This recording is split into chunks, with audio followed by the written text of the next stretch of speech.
अपाहिज, बगुला, जादुई पेड़ और चिड़िया। जंगल के पास एक बगुले का झुंड रहता था। उनमें एक ऐसा बगुला भी था जो जन्म से ही अपाहिज था। उसके पंख थे मगर वो उड़ नहीं सकता था। उसके झुंड में कोई उसकी मदद करता तो कोई उसका मजाक उड़ाता। एक दिन की बात है, अपाहिज बगुला 2 दिन से भूखा था। वो अपने साथी से कहता है, अरे दोस्त, क्या हुआ? 2 दिन से मुझे कोई खाना क्यों नहीं दे रहा? हम सबको खाना ढूंढने में कितनी दिक्कत होती है, तुम्हें क्या पता? तुम्हें तो एक जगह पर बैठे रहना है। हमें खाना नहीं मिलता तो हम तुम्हारे लिए कहाँ से लाएं? आज से तुम्हें अपने खाने का खुद ही बंदोबस्त करना होगा। उसका दोस्त उसे खाने के लिए मना करता है। तब वो दूसरे बगुले के पास जाता है और खाने के बारे में पूछता है। तो दूसरा बगुला कहता है, अरे आ गया ये अपाहिज, जब देखो तब खाना खाना खाना करता रहता है। हमने क्या तुम्हारे खाने का ठेका ले रखा है? चल जा, आज के बाद हम कोई तुम्हारी मदद नहीं करने वाले। इस बात से बगुला नाराज हो जाता है।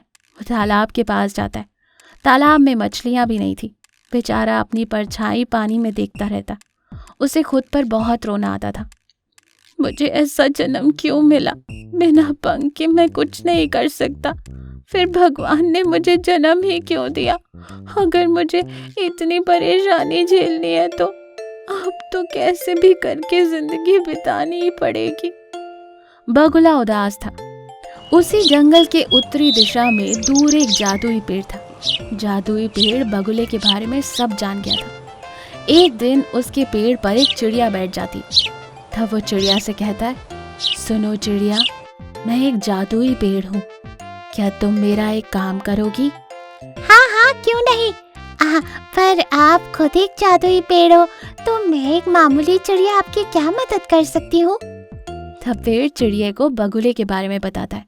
चिड़िया तुरंत बगुले के पास जाती है और बगुले से कहती है, बगुले भैया, क्या तुम मेरी मदद कर सकते हो? मेरा अंडा एक गड्ढे में गिर गया है। तुम्हारी चोंच पतली है, तुम उस गड्ढे से मेरा अंडा निकाल पाओगे?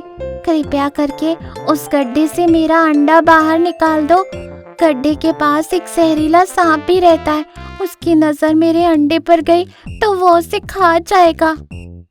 अरे ये तो बहुत ही बड़ी बात हो गई चिड़िया, पर मैं ऐसा अपाहिज, मैं तुम्हारे साथ जल्दी नहीं आ पाऊंगा। पर रुको, मेरे साथियों से मैं पूछता हूँ। बगुला अपने साथी दोस्तों से चिड़िया के लिए मदद मांगता है। पर तब उसका दोस्त बोलता है, पहले तो इस अपाहिज की मदद करो और अब इस चिड़िया की भी। देख बगुले, मेरे पास इतना समय नहीं है। तुझे इतना शौक है किसी की मदद करने का तो खुद क्यों नहीं करता? सारे बगुले चिड़िया की मदद करने से मना कर देते। तब चिड़िया रोने लगती है। चिड़िया का रोना देखकर बगुले को अच्छा नहीं लगता। तब वो कहता है, चिड़िया रो मत, तुम्हारी मदद मैं करूँगा। देखो मैं उड़ नहीं सकता तो क्या हुआ, मैं चल तो सकता हूँ। चलो, मुझे बस रास्ता बताती जाओ। अपाहिज बगुला जल्दी जल्दी चिड़िया के पीछे पीछे जाने लगता है। ऐसे में कभी उसके पैरों में कांटा चुभता तो कभी पत्थरों से वो टकरा जाता। पर उसने हार नहीं मानी। उसके मन में बस चिड़िया की मदद करने का उद्देश्य था। ऐसे ही बगुला उस जादुई पेड़ के पास पहुंच जाता है जहां वो गड्ढा था। बगुला तुरंत उस गड्ढे के अंदर से अंडा बाहर निकालता है।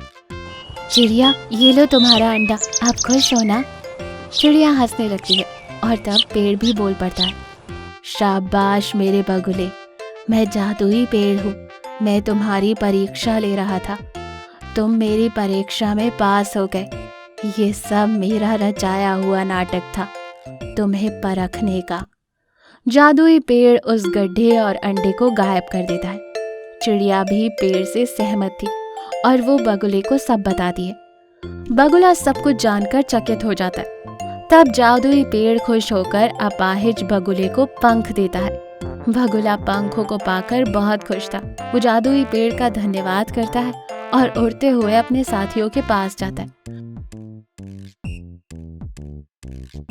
उसके साथी बगुले के पंख देखकर हैरान हो जाते हैं। बगुला अपने साथी दोस्तों को माफ कर देता है और उनके साथ खुशी खुशी रहने लगता है।